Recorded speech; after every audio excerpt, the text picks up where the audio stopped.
Let's talk about the word faith. It's a word we all think we know, right?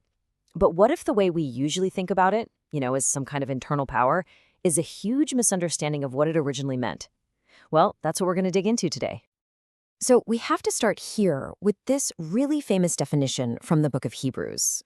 It sounds beautiful, it's definitely powerful, and honestly, it's also the source of a lot of the confusion. On the surface, it really seems like it's saying faith is all about being sure of things you can't see yet.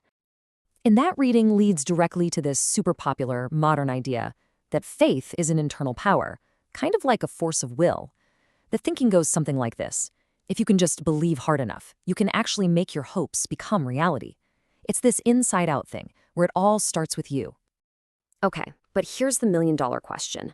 Does that interpretation actually work when we look at the proof, the examples that are given in the exact same chapter? It's time to put this popular theory to the test. See, the author of Hebrews doesn't just drop a definition on us and walk away. They immediately give a whole list of examples, people often called the heroes of faith. Now, if this modern believe it and it will happen idea is right, it should perfectly explain why these people did what they did. All right, let's run the test. Think about Abel. Did he offer his sacrifice just because he believed it was better? The text doesn't say that. What about Enoch? Did he believe his way into being taken up by God? The original story makes it seem like he had no clue that was coming. Or Noah, did he just conjure up a belief in a flood, in a world that had literally never even seen rain? And Abraham, did he just drum up a feeling that he'd get a new piece of land? No. In every single one of these stories, it's about them responding to something that came from the outside. So this believe it and it will be model, it just falls apart when you look at the evidence. So if it's not biblical, where did this idea of faith come from? Well, it's mostly a modern thing, something that came about after the Enlightenment. And it puts the individual, you, right at the center of the universe. In this model, faith comes from my feelings, my willpower, my thoughts. And that self-centered view is the absolute opposite of what the author of Hebrews is describing. And this brings us to the crucial turning point in this whole thing. If faith doesn't start with us, then where does it come from? The answer, it turns out, completely flips the script. We find the answer just a few verses later, in the very next chapter. The text tells us to look to Jesus, who is described as the founder and the perfecter of our faith. This one little line, it changes absolutely everything. So here's the whole point, the game changer. Faith is not a feeling we have to generate from inside ourselves. According to this text, it's an objective reality, something that was founded and completed outside of us, for us, by Jesus. It doesn't start with us, it's given to us. This is the perfect way to see the two models side by side. The modern view is inside out. The source is me and my will, and the whole basis is that my believing makes something real. But the model in Hebrews, it's outside in.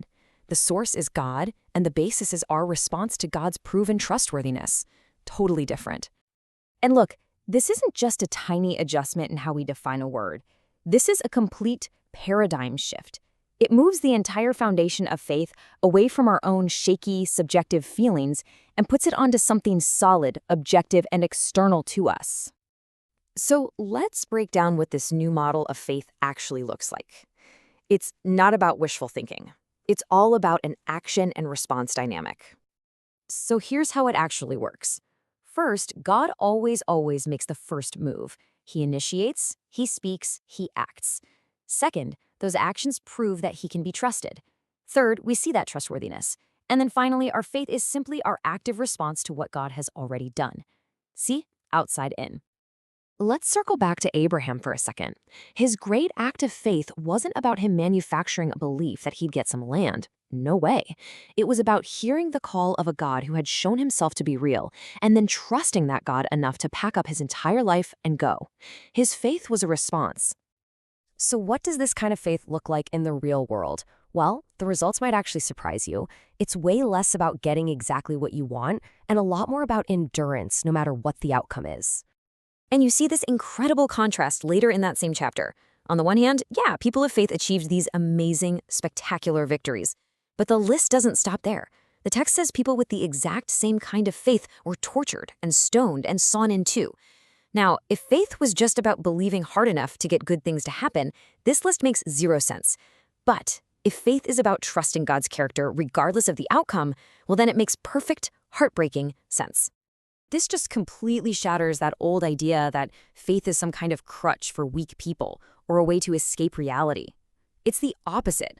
This kind of trust becomes the absolute bedrock for unimaginable courage, the courage you need to face both lions and executioners.